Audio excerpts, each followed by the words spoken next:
This is my true story. I buried my son 20 years ago. I stood at his grave every Sunday for 2 decades. His phone number stayed in my contacts because deleting it felt like losing him twice. Last month, my phone rang at 2:27 a.m. His name lit up the screen. I answered. A voice said, "May, Mom, where am I?" It was him. My dead son was calling me, confused, scared, asking why nothing made sense. I couldn't breathe. I couldn't speak. 20 years ago, I buried my son beneath a willow tree at Willowbrook Cemetery. His name was carved into black marble. Jamal DeAndre Elliott, born April 12, 1986, died November 3, 2005, 19 years old. The funeral lasted 40 minutes. There were maybe 30 people there. His father stood beside me but wouldn't look at the casket. He stared at the ground the entire time. His brother had to hold him up. My son's friends came, young kids with red eyes who didn't know what to say. They shuffled their feet. They mumbled condolences. Within a year, most folks stopped reaching out. By the second year, no one even said his name anymore. That's what loss does. It forces the world to keep spinning while you stay stuck. Everyone else eventually moves forward. I couldn't. It happened on a Friday night. He was on his way home after his shift. A truck blasted through a red light and slammed into the driver's side of his car. The officers told me he died instantly. No pain, no struggle, just gone. The call came at 11:43 p.m. I remember that moment clearly. I had the news on, glanced at the clock, and then the phone rang. The voice on the other end said there'd been a crash and that I needed to get to Meridian General Hospital right away. Deep down, I already knew. Parents always do. I sped there, pushing past 90 miles a year, not caring what happened to me. When I arrived, they led me into a small private room. That's when the truth hit. Those rooms are only for the worst kind of news. They allowed me to see him. His face looked untouched, like he was simply taking a nap. I held his hand. It still carried a trace of warmth. I kept telling myself he'd breathe again, that he'd stir. I stood beside him for 2 full hours, just waiting for his chest to rise. It never did. His father arrived and screamed. He screamed so loud security came. He collapsed. They had to sedate him. He couldn't go to the identification. He couldn't sign papers. I did everything alone. I picked the coffin. I chose the plot. I wrote the obituary. I selected the flowers. I did it all in a fog, moving through motions I didn't understand. The funeral was worse than the hospital. At the hospital, I could pretend. I could imagine mistakes.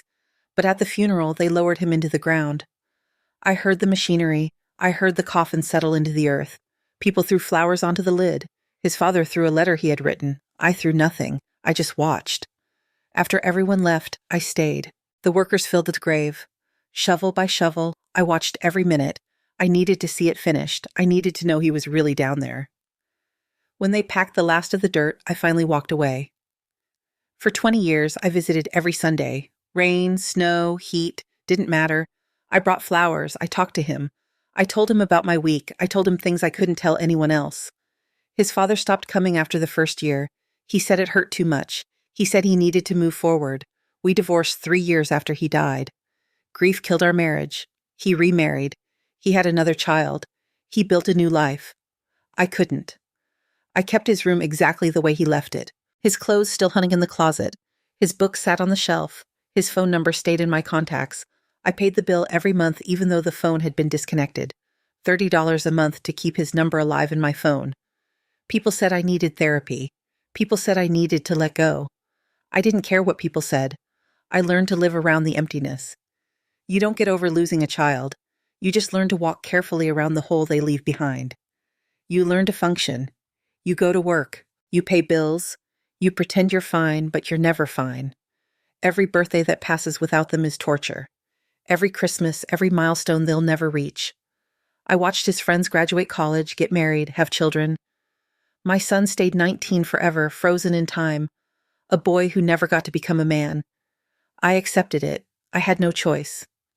Dead is final, until last month when his number lit up my phone at 2:47 in the morning. Last month on September 14th, my phone rang at 2:47 a.m. I was asleep. The sound jolted me awake. I grabbed the phone off my nightstand and looked at the screen. The name said Jamal, my son's name. His contact photo stared back at me. A picture from his 18th birthday, smiling alive. I sat frozen in bed holding the phone. My heart hammered in my chest. The room felt cold. My hand started shaking so badly I almost dropped it. This couldn't be real. The number had been disconnected for 19 years. I kept it in my contacts, but it didn't work. I had tried calling it hundreds of times over the years. It always went to a recorded message saying the number was no longer in service, but now it was calling me. The phone kept ringing. 4 rings, 5 rings. I couldn't move. My thumb hovered over the answer button, but I couldn't press it. What if it was a mistake? What if it was some sick prank? What if I answered and heard nothing? On the 6th ring, something inside me broke. I pressed the button. I lifted the phone to my ear. For 3 seconds, I heard nothing. Just silence. Dead air. Then I heard breathing. Slow breathing in and out. Steady, human. Someone was there. My throat closed up. I couldn't speak. I tried to say hello, but no sound came out. Then a voice spoke. Mom. One word. Quiet. Confused. Scared. My son's voice. I know my son's voice. I heard it every day for 19 years. I heard it in my dreams for 20 years after. This was him. Not a recording, not a memory. Him. Actually, him speaking to me through the phone.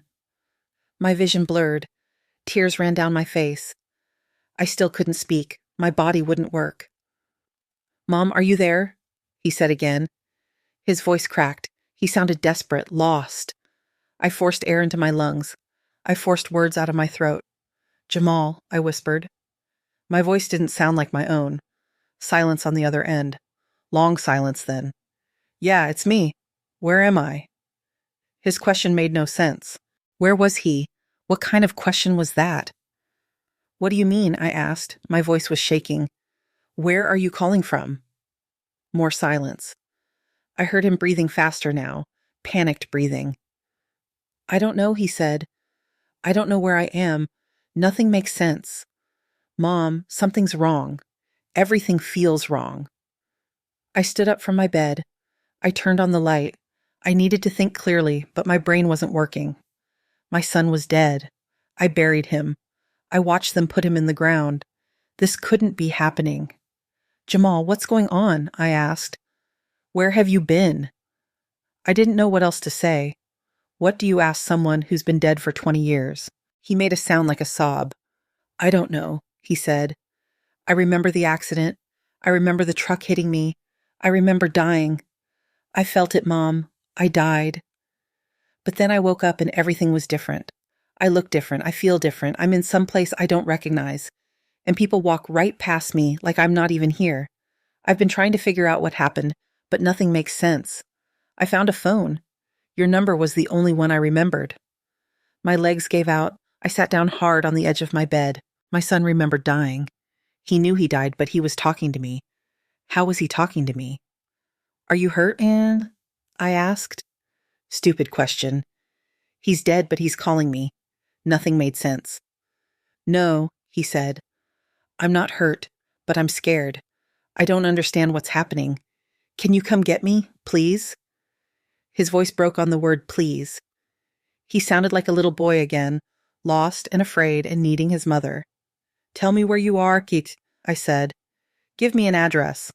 I'll come right now. I don't know the address, Faye, he said. I'm in a building. It's dark. There are apartments. I'll try to find something with an address on it.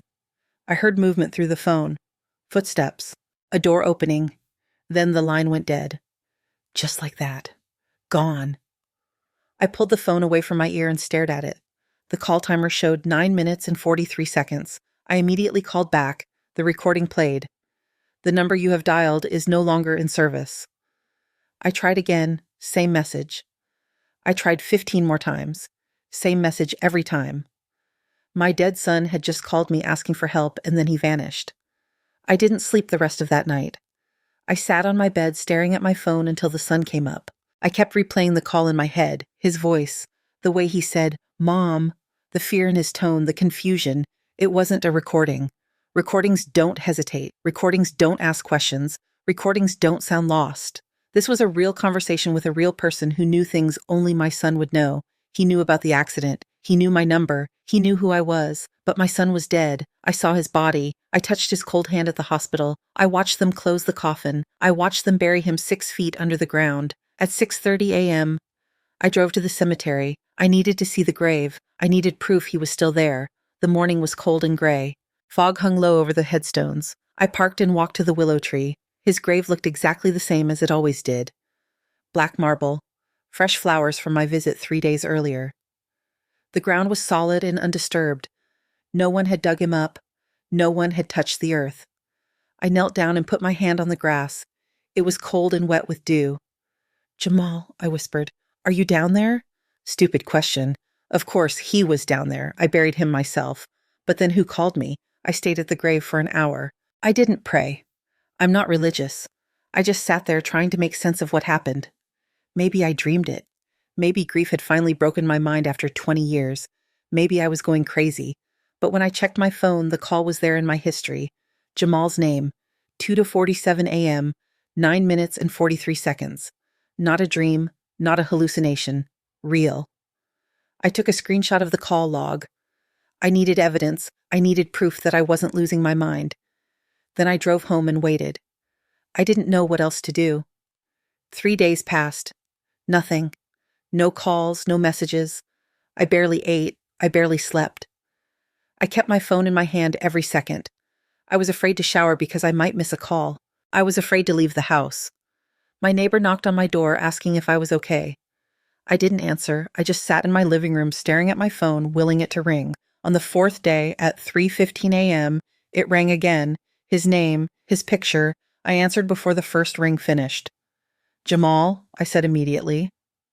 "Mom," his voice came through. He sounded worse than before, tired, desperate. "I found something. I found an address." My heart jumped. "Where?" I grabbed a pen and paper off my coffee table. "What's the address?" He read it slowly. 4247 Oakwood Drive, Apartment 8, Fairmont, Tennessee. I wrote it down. My hand was shaking so hard I could barely read my own writing. "That's 2 states away," I said. "What are you doing there?" He made a sound between a laugh and a sob. "I don't know," he said. "I don't know how I got here. I don't know why I'm here. But Mom, something's really wrong. I went outside today and people looked right through me. A woman walked into me, actually into me, like I wasn't solid. I think I'm dead. I think I'm a ghost or something." "You're not a ghost," I said. I didn't know if that was true, but I said it anyway. "You're talking to me. Ghosts can't use phones." He laughed, but it sounded broken. "Then what am I, Siska?" he asked. I look in mirrors and I see someone older. I see a face that's almost mine, but not quite. I'm so confused. I'm so tired. Can you please come get me? I don't want to be here anymore. My throat tightened. "I'm coming, Kisa," I said. "Stay where you are. I'm leaving right now. I'll be there in 8 hours. Can you wait 8 hours? Silence. Then, "I'll try. Mom, I'm scared." Those 3 words destroyed me. "I know," I said. "I'm scared too, but I'm coming. I promise." The line went dead again. I didn't even try calling back. I knew it wouldn't work. Instead, I stood up and started packing. I threw clothes in a bag. I grabbed my wallet and keys. I didn't tell anyone where I was going. I didn't call work. I just got in my car and started driving toward Tennessee. My son was alive somewhere. Impossible. Insane. But he called me twice. He gave me an address. I had to find out what was happening. Even if it destroyed me, even if I was chasing a ghost, I had to know. Before I left, I did something I knew would sound insane. I called the phone company. It was 4,000 a.m. But their customer service line was 24 hours. A woman answered with a tired voice. I gave her my account information, then I asked her to pull records from my son's old number. She asked why. I told her I'd been receiving calls from it. She put me on hold. 5 minutes passed, 10 minutes. When she came back, her voice had changed, confused. "Ma'am, according to our system, that number has been inactive for 19 years. It was disconnected in March 2006. There's no activity on it at all. No calls in or out, no data usage, nothing." "That's impossible," I said. "I received 2 calls from that number in the past 4 days. Check again." She put me on hold again. This time 15 minutes passed. A different voice came on. A supervisor, male, professional. Ms. Elliott, I've reviewed the account personally. The number you're asking about has been deactivated for nearly 2 decades. Our system shows no recent activity whatsoever. Is it possible you received calls from a different number that displayed incorrectly? I felt anger rising in my chest. I know my son's number, I said. I've had it saved for 20 years. I'm looking at my call log right now. 2 calls, both from his number, both lasting several minutes. The supervisor's tone became careful, gentle. The way people talk to someone they think is unstable. Ma'am, sometimes grief can cause us to see things that aren't there. Perhaps you should speak with someone, a counselor or therapist. We have resources we can recommend. I hung up on him. I didn't need a therapist. I needed answers. I took more screenshots of my call, a log. I recorded a video of my phone showing the calls with the date and timestamps.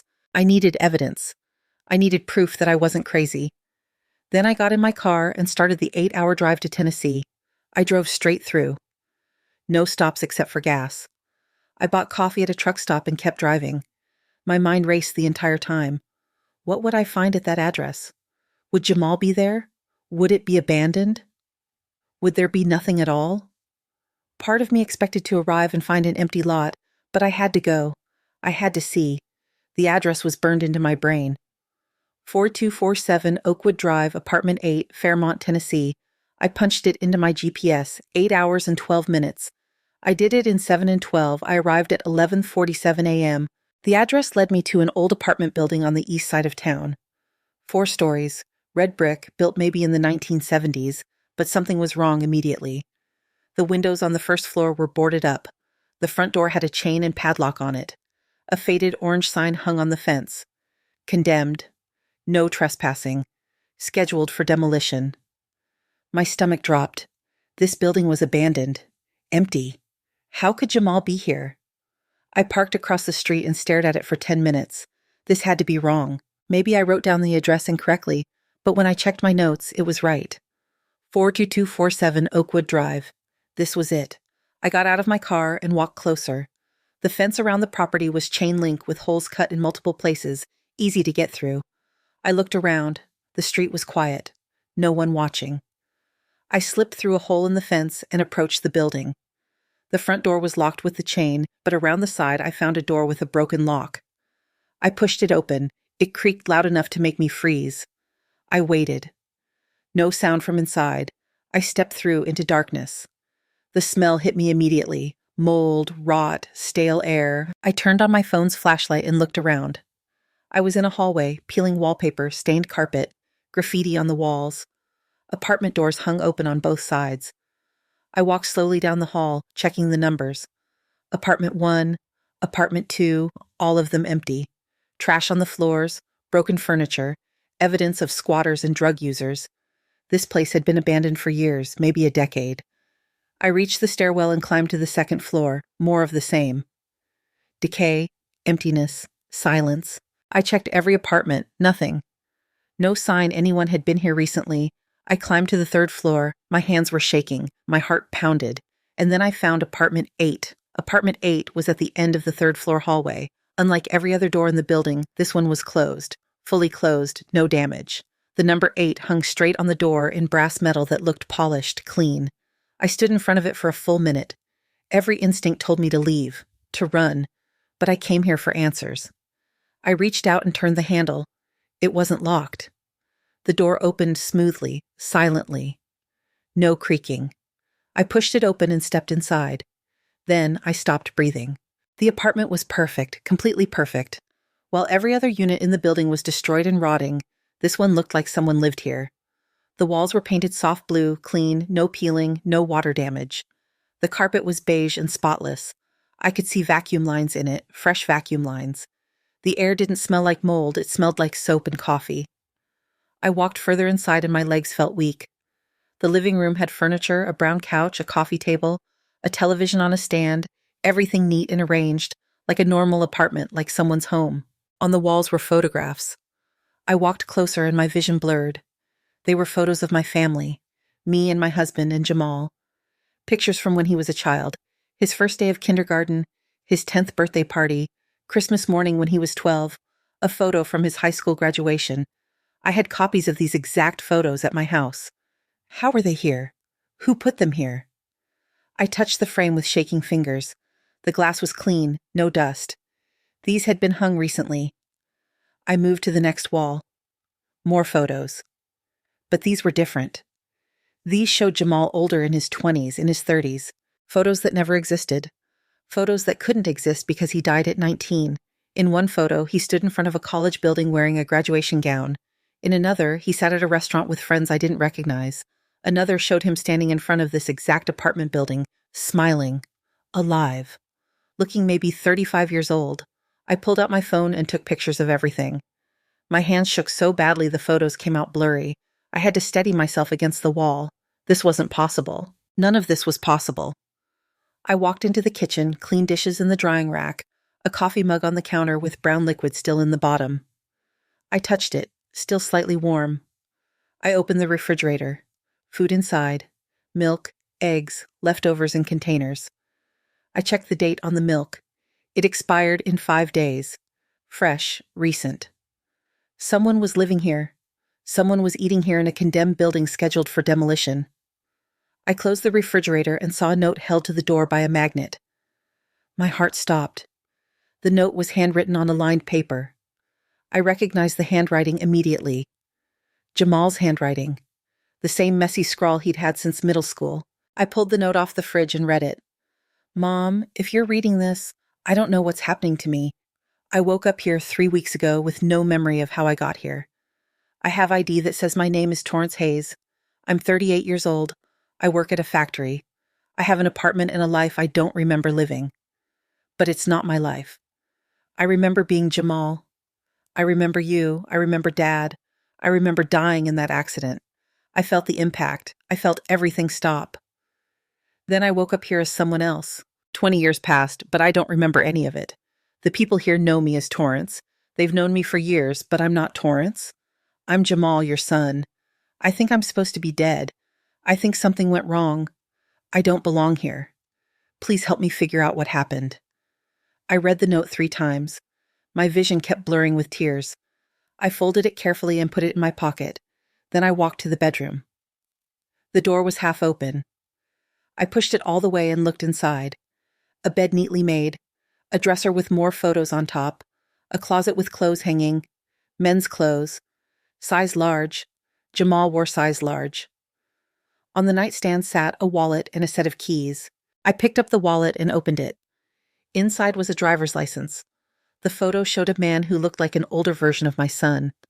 Same eyes, same nose, same slight scar on his chin from when he fell off his bike at age 7, but the name on the license said Torrance DeAndre Hayes, date of birth April 12, 1986, the same birthday as Jamal, address 4247 Oakwood Drive, apartment 8, Fairmont, Tennessee. I sat down on the bed because my legs wouldn't hold me anymore. My son died 20 years ago. I buried him. But according to this license, he'd been living here under a different name, living a life he didn't remember. How was that possible? I pulled out my phone to call the police. Then I stopped. What would I tell them? My dead son is alive but doesn't remember being alive? They'd think I was insane. I put the phone away. I needed more answers first. I needed to understand what happened before I involved anyone else. I stayed in that apartment for 2 hours searching through everything. I found bills addressed to Torrance Hayes going back 5 years. Electric bills, water bills, pay stubs from Fairmont Manufacturing, all showing regular payments, a normal life. In a drawer, I found a lease agreement signed 3 years ago. Torrance Hayes' signature, but it looked almost identical to how Jamal used to sign his name. In another drawer, I found medical records, hospital visits, prescriptions, a file from a neurologist. I sat on the couch and read through every page. The medical records told an impossible story. According to the documents, Torrance Hayes had been admitted to Meridian General Hospital on November 3, 2005, the same hospital where my son died. The same date, the same night. He'd been in a severe car accident, multiple injuries, head trauma. He was in a coma for 6 days. When he woke up, he had complete amnesia. No memory of his life before the accident. No memory of his identity. No ID was found at the scene. He became a John Doe. The hospital kept him for 3 weeks while they searched for family. No one ever came forward. No one claimed him. I read the words over and over. November 3rd, 2005, the night Jamal died. The same hospital, the same type of accident. My hands started shaking. I kept reading. After he was released from the hospital, social services helped him. They gave him temporary housing. They helped him get ID under the name he chose for himself. Torrance Hayes. He couldn't remember his real name, so he picked a new one. He got a job. He built a life from nothing. A life as a stranger to himself. The records showed years of therapy, depression, anxiety, trauma from not knowing who he was. But he survived. He kept going. I found a business card clipped to the medical file. Dr. Kenya Simmons, neurologist, Meridian General Hospital. I called the number immediately. A receptionist answered. I asked to speak with Dr. Simmons. She asked what it was regarding. I didn't know what to say. I need to ask her about a patient named Torrance Hayes, I said. It's urgent. It's about a case from 20 years ago. The receptionist put me on hold. 5 minutes later, a woman's voice came on the line. This is Dr. Simmons. Who am I speaking with? My name is Shauna Elliott, I said. My son Jamal died in a car accident on November 3rd, 2005 at Meridian General Hospital. You treated a John Doe the same night. Same accident, same injuries. He woke up with amnesia and became Torrance Hayes. I need to know what happened that night. Silence on the other end, long silence. Ms. Elliott, she finally said. Her voice was careful, uncertain. I remember that case. It was unusual. We had two young men brought in from the same intersection within an hour of each other. Both were in critical condition. Both had severe head trauma. One didn't make it. The other survived but lost all memory of his identity. Was there any chance they could have been confused? I asked. My voice was shaking. Could their charts have been mixed up? Could there have been a mistake about which one died? Another long silence. Ms. Elliott, are you suggesting that we misidentified your son's body? Her tone had shifted, defensive now. I'm suggesting something went wrong that night, I said. I'm suggesting the boy who survived might actually be my son. I heard papers rustling on her end. That would be impossible, she said. We use fingerprints, dental records when available. We don't make those kinds of mistakes. But you didn't have fingerprints for the John Doe, did you? I said. He had no ID, no wallet, nothing. You never knew who he really was. More silence. Ms. Elliott, I understand you're grieving, but what you're suggesting is simply not possible. Your son was identified by you personally at the hospital. You saw him. You confirmed his identity. She was right. I had identified Jamal's body. I saw his face. But what if I'd been wrong? What if in my shock and grief I'd made a mistake? What if the boy in that bed wasn't Jamal? Can you pull the records from that night? I asked. Please, I need to see everything. Admission times, treatment notes, everything about both patients. Dr. Simmons sighed. Ms. Elliott, those records are 20 years old. I'd need permission to release them. I'd need proper authorization. This isn't something I can just hand over. My frustration boiled over. My son called me. I said, twice from a disconnected phone number. He gave me an address. I'm sitting in his apartment right now looking at his medical files. Something happened that night. Something no one understood. Please help me figure out what it was. The line went quiet for so long I thought she'd hung up. Then she spoke again, her voice softer now. Give me until tomorrow, she said. I'll pull everything I can find. But Ms. Elliott, I need you to prepare yourself for the possibility that you won't like what you find. Sometimes grief makes us see things that aren't there. I thanked her and ended the call. Then I sat in the silent apartment surrounded by evidence of an impossible life. My dead son had lived here under a different name with no memory of being my son. And somehow 3 weeks ago, he started to remember. I spent the night in that apartment. I couldn't leave. I sat on the couch waiting for Jamal to walk through the door, waiting for the phone to ring. Neither happened. At some point, I fell asleep. When I woke up, sunlight streamed through the windows. It was 9:23 a.m. My phone had 6 missed calls, all from Dr. Simmons. I called her back immediately. She answered on the first ring. Ms. Elliott, I found something, she said. Her voice sounded different, shaken. Can you come to the hospital? I need to show you in person. I drove to Meridian General Hospital, the same place I'd gone 20 years ago when they told me Jamal was dead. The same building, the same parking lot. Walking through those doors felt like stepping back in time. Dr. Simmons met me in the lobby. She was in her 50s with gray hair pulled back tight. She looked tired, like she hadn't slept either. Follow me, she said. She didn't make small talk. She led me to a small office on the third floor and closed the door behind us. On her desk were several thick folders and a laptop computer. "I spent all night going through archives," she said. She sat down and gestured for me to sit across from her. "What I found doesn't make sense, but you need to see it." She opened the first folder and spread papers across the desk. On November 3rd, 2005, 2 patients were admitted to this hospital from car accidents at the same intersection. Patient A arrived at 11:52 p.m. Critical condition, massive head trauma, multiple internal injuries. He was pronounced dead at 12:17 a.m. on November 4th. You identified this patient as your son, Jamal Elliott. She slid a document toward me. A death certificate. Jamal DeAndre Elliott. I'd seen this before. I had a copy at home in a box I couldn't bring myself to open. Patient B arrived at 11:58 p.m., Dr. Simmons continued, 6 minutes after patient A, also critical condition, also severe head trauma, but he was stable enough for surgery. We operated for 7 hours. He survived but fell into a coma. When he woke up 6 days later, he had complete retrograde amnesia. No memory of anything before the accident. No ID was found. He became our John Doe. She opened another folder. Medical charts, photos. "This is Torrance Hayes, the John Doe who survived." She turned her laptop toward me and opened a file. Side by side, photos appeared on the screen. On the left was a hospital photo from November 2005. A young man in a hospital bed, bandaged, bruised, unconscious. On the right was a driver's license photo, Torrance Hayes, taken years later, the same man older. I stared at both images, my breath caught in my throat. "That's my son," I whispered. The face on the left looked like Jamal. The eyes, the shape of his jaw, features I'd know anywhere. "That's him, that's Jamal." Dr. Simmons leaned forward. "Ms. Elliott, here's what doesn't make sense. I pulled the original intake records from that night. Both patients came from the same accident scene. Both were driving vehicles involved in the same collision. But according to the police report, there was only one car accident that night at that intersection.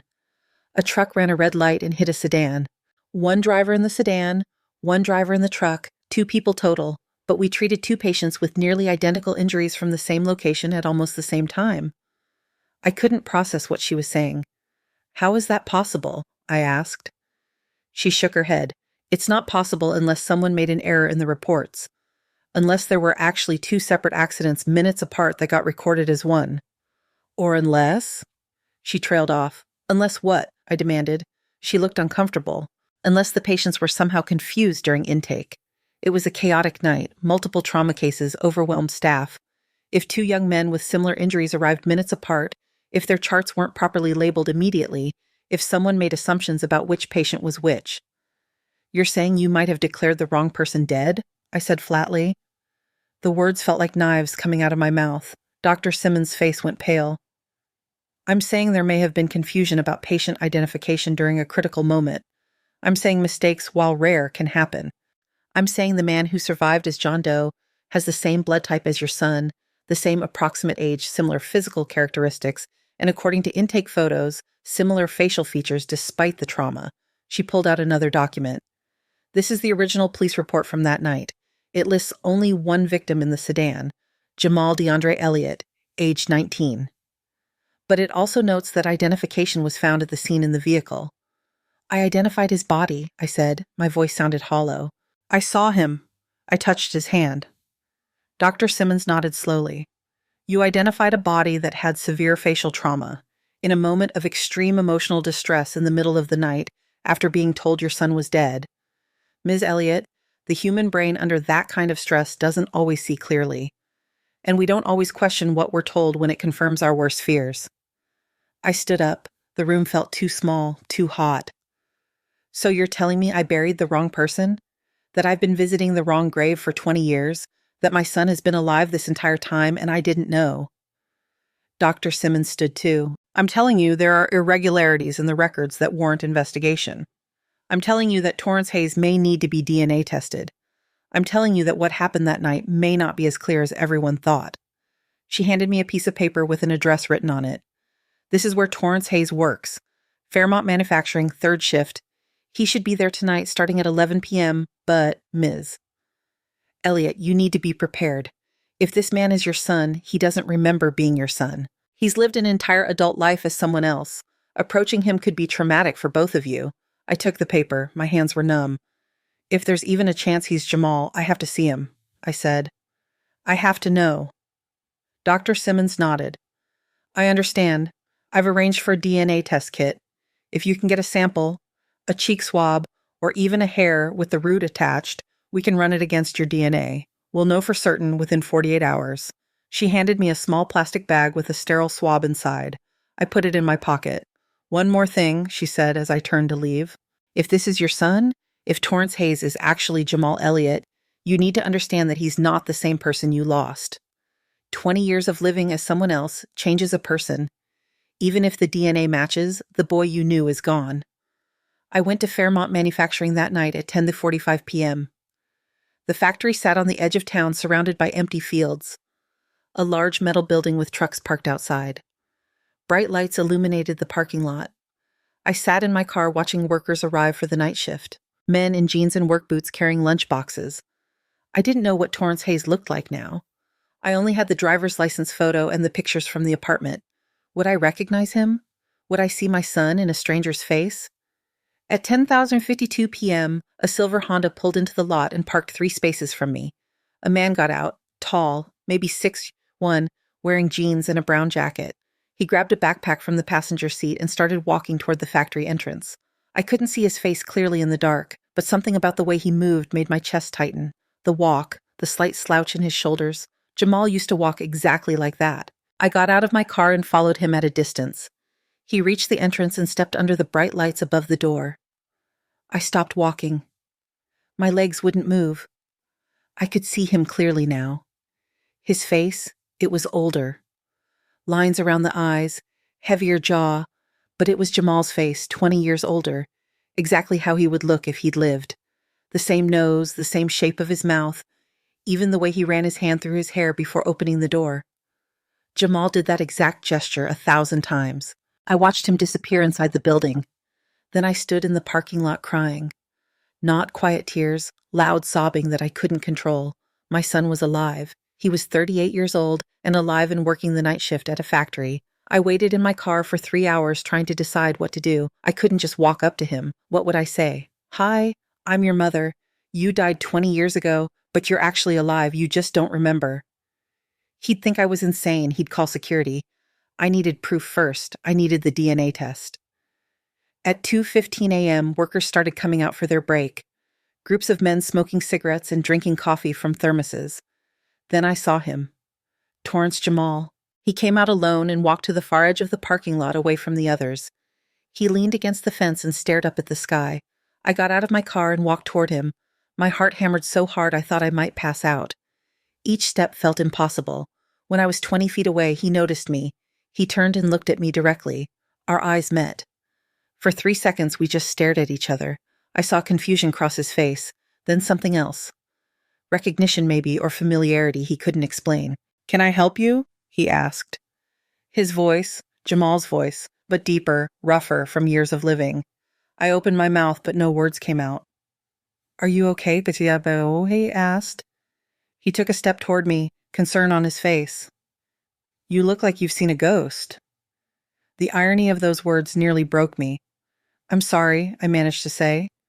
You look like someone I used to know. He studied my face more carefully now. His expression changed, uncertain, troubled. That's weird, he said slowly. You look familiar too. Have we met before? I shook my head. I don't think so. I'm not from around here. But I moved closer, close enough to see the scar on his chin. The small scar from the bike accident when he was 7. It was there, faded but visible. What's your name, Cece? Aim, I asked. Torrance, he said. Then he hesitated. Torrance Hayes. You? I almost said Shauna. Almost told him the truth, but I stopped myself. Deirdre, I lied. Deirdre Johnson. He nodded but kept staring at me like he was trying to solve a puzzle. This is going to sound crazy, he said. But I feel like I know you, like I've seen you before, maybe in a dream or something. My throat closed up. Maybe, I whispered. He laughed nervously. Sorry, I know that sounds insane. I've had weird dreams lately, really vivid ones about a life I don't remember living. What kind of dreams? I asked. He looked uncomfortable. It's stupid. Just stress, probably. My therapist says it's my brain trying to fill in the gaps from my amnesia. I was in an accident a long time ago. Lost all my memories from before. Sometimes my mind makes up stories to explain the missing pieces. He rubbed his face tiredly. Lately, the dreams have been intense. I see people I don't recognize but feel like family. I see places I've never been but feel like home. And there's this one woman who keeps appearing. Older lady, always sad, always watching me. I think it's supposed to be my mother, but I don't remember having a mother. I couldn't breathe. He was dreaming about me. What does she look like? I asked. In the dreams, the mother. Torrance looked at me for a long moment. His eyes narrowed slightly. Like you, he said quietly. She looks exactly like you. The air between us felt electric, heavy. He took another step closer. Who are you really? He asked. Why do I feel like I know you? I wanted to tell him everything. I wanted to grab him and never let go, but I forced myself to stay calm. I lost someone a long time ago, I said.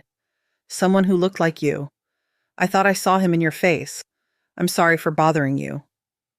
I turned to walk away. I had to leave before I broke down completely. Wait, Torrance called out. I stopped. What was his name?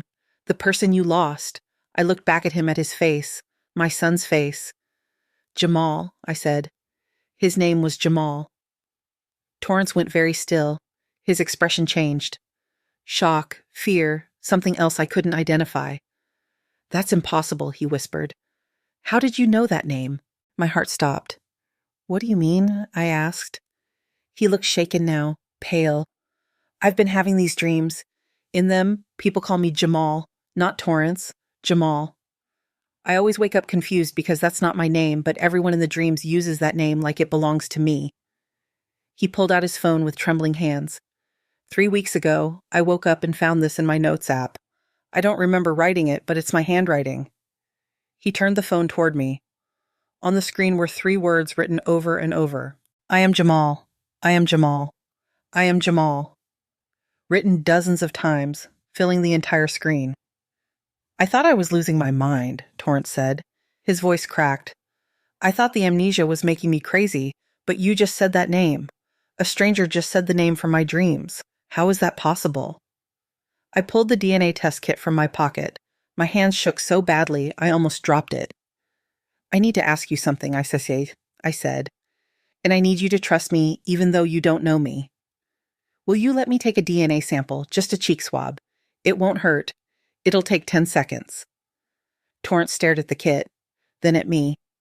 Why, he asked. What's going on? I looked into his eyes, Jamal's eyes. Because I think you're my son, I said. I think you're Jamal, and I think you've been alive this whole time. Torrance didn't move for a long time. He just stared at me with an expression I couldn't read. Fear, confusion, something that looked almost like hope. Your son is dead, he finally said. His voice was flat. Careful. You said you lost him. That means he's gone. I nodded. Tears ran down my face and I didn't wipe them away. I buried him 20 years ago, I said. I watched them put him in the ground. I visited his grave every week for 2 decades. But 3 weeks ago, he called me twice from a phone number that's been disconnected for 19 years. He told me he didn't understand what was happening. He gave me an address, your address. And when I got there, I found an apartment full of photos of my family, photos of you, and a note in my son's handwriting saying he didn't know who he was anymore. Torrance took a step backward. His face had gone white. That's not possible, he said, but his voice shook. That's insane. I held up the DNA kit. Then prove me wrong, I said. Take the test. If I'm crazy, it'll come back negative and you'll never see me again.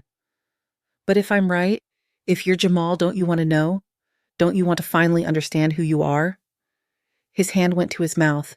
He pressed his knuckles against his lips like he was trying to hold back words or screams. I died, you say, he whispered. In my dreams. I remember dying. I remember the accident, the impact, everything going dark. I remember feeling my life end. So do I said. I remember getting the call that you were dead. I I remember identifying your body at the hospital.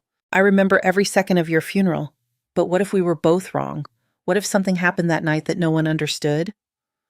Torrance closed his eyes. When he opened them, they were wet. If you're telling the truth, he said slowly, if I'm really your son, that means I lost 20 years. 20 years of life I should have had with you, with my real family. 20 years living as the wrong person. His voice broke. How do I come back from that? We figure it out together, I said. I stepped closer and held out the kit again. Please, let me take the sample. Let's find out the truth. He looked at the kit for a long moment. Then he nodded. Okay, he whispered. I opened the package with shaking hands. I pulled out the sterile swab. Open your mouth, I said. He did. I gently swabbed the inside of his cheek for 10 seconds like the instructions said. Then I sealed it in the plastic tube and put it in my pocket. How long until we know? He asked. 48 hours, I said. A doctor at Meridian General Hospital is running the test. She'll compare your DNA to mine. Torrance wrapped his arms around himself. What do I do until then? He asked. How do I go to work and act normal when my entire reality might be a lie? I didn't have an answer. Can I call you? I asked. Can I give you my number so we can talk? He nodded and pulled out his phone. I gave him my number and he saved it. What do I call you? He asked. The question destroyed me. Whatever feels right, I said. Deirdre or Shauna or nothing at all until we know for sure. He saved the contact as Deirdre. Then he looked at me with an expression of pure pain. I need to tell you something, Asi, he said. And I need you to understand I'm not saying it to hurt you. What is it? I asked. He took a shaky breath. If the test comes back positive, if I really am your son, I don't remember being him. I don't remember you. I've lived as Torrance Hayes for 20 years. That's the only life I know. Even if the DNA says I'm Jamal Elliott, I don't know if I can become him again. I don't know if that person even exists anymore.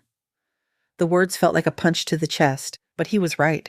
Even if he was Jamal, he wasn't the Jamal I lost. That 19-year-old boy was gone forever. I understand, I said. My voice barely worked. I just need to know the truth.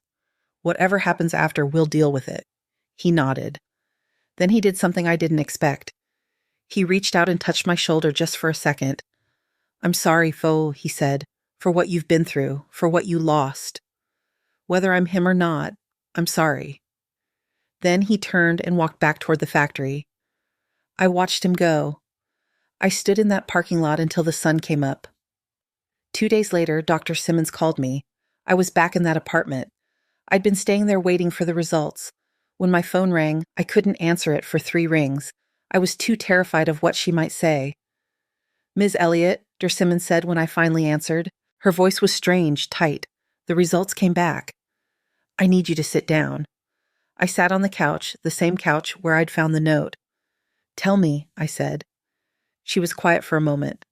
It's a match, she said. Torrance Hayes is your biological son. Jamal is alive. I don't remember what I said to Dr. Simmons after that. I think I thanked her. I think I asked her to send me the official results. Then I ended the call and sat in silence for an hour. My son was alive. The test proved it. Jamal DeAndre Elliott did not die on November 3rd, 2005. Someone else did. A stranger was buried in his grave. My son had been living 2 states away under a different name for 20 years, and I had missed everything. His 20s, his 30s, 2 decades of his life gone. I would never get them back. He would never get them back. I called Torrance. He answered on the first ring. It's positive, babe, I said. My voice was hollow, empty. The DNA test. You're Jamal. You're my son. Silence on the other end. Long, terrible silence. Then I heard him crying. Not quiet tears. Deep, broken sobs. I don't know what to do, he said between breaths. I don't know how to be him. I don't remember him. I cried too. We stayed on the phone crying together for 10 minutes. Neither of us speaking, just breathing and crying and trying to process something that couldn't be processed. Can I see you? I finally asked. Can we meet somewhere and talk? He was quiet for a moment. Yeah, he said. Yeah, I need to see you. I need to try to understand this. We met at a diner 2 hours later. I got there first and sat in a booth by the window. When he walked in, I stood up without thinking. He saw me and stopped. We stared at each other across the restaurant. Then he walked over slowly and sat down across from me. Up close in the daylight, I could see Jamal so clearly in his face. But I could also see the stranger he'd become. The lines, the weathering, the life lived without me. "I don't know where to start," he said. His voice was raw from crying. "I've spent my entire adult life not knowing who I was, and now I know. But it doesn't feel real. It feels like something that happened to someone else." I nodded. "I buried you," I said. "I mourned you. I visited your grave every week. I kept your room exactly how you left it, and you were alive the whole time." He put his face in his hands. "I'm so sorry," he said. "I know that doesn't mean anything. I know sorry doesn't fix 20 years, but I'm sorry you had to go through that." "It's not your fault," I said. "None of this is your fault. Something went wrong that night. The hospital mixed things up. You woke up not knowing who you were, and they never figured it out. No one is to blame." But even as I said it, I felt anger at the hospital, at the police, at whoever made the mistake that stole 20 years from both of us. "What do we do now?" Torrance asked. "How do we move forward from this?" I didn't have an answer. "I don't know," I said honestly. "You're my son. The DNA proves it. But you're also Torrance Hayes. You have a life, a job, an identity. I can't ask you to give that up and become someone you don't remember being." He looked at me with wet eyes. "But I want to try," he said. "I want to know who I was. I want to know you. I want to understand the life I lost. Even if I can never fully remember it, I want to try." Those words gave me something I hadn't felt in 20 years. Hope. "Then we take it slow," I said. "We spend time together. We talk. I tell you stories about who you were. You tell me about who you've become. We figure this out one day at a time." He reached across the table. His hand shook. I took it. His hand was bigger than I remembered, rougher. But when I held it, I felt something I thought I'd never feel again. My son's hand in mine. We sat in that diner for 4 hours. I told him about his childhood, his first words, his favorite toys, the time he broke his arm falling out of a tree, his graduation, his dreams of going to college. He listened to every word like he was hearing a story about a stranger. Maybe he was, but sometimes recognition flickered in his eyes. Small moments where something I said touched a memory buried deep. We exchanged phone numbers properly this time. Not as Deirdre Johnson and Torrance Hayes, as Shauna Elliott and Jamal Elliott, mother and son. Over the next 3 months, we met every week. Sometimes at the diner, sometimes at his apartment. Once he came to my house and saw his old room. He stood in the doorway staring at posters on the walls and books on shelves. "It feels like a museum, Thike," he said quietly, "like I'm looking at artifacts from someone else's life." I told him about his father, how he'd remarried, how he'd moved on. He said he wasn't ready to meet him yet, maybe never. Some wounds were too deep. I understood. I contacted the cemetery and had the grave examined. The body buried there was tested. It belonged to a 19-year-old named Ernest Brooks, a runaway with no family, no one looking for him. He'd died in my son's place and been buried under my son's name. I had his remains moved to a proper grave with his real name on the stone. The call stopped after the DNA test came back. Jamal's number never rang again. Whatever had caused it, whatever impossible thing had reached across 20 years to bring us together was finished. I'd brought him home. Not the way I'd imagined, not as the boy I'd lost, but as the man he'd become. We would never get back the time we'd lost. We would never have those 20 years, but we had now. We had tomorrow. We had a second chance that shouldn't have existed. I buried my son 20 years ago. I mourned him. I visited his grave. I thought he was gone forever. Then he called me from beyond death and said he was just lost, and I brought him home.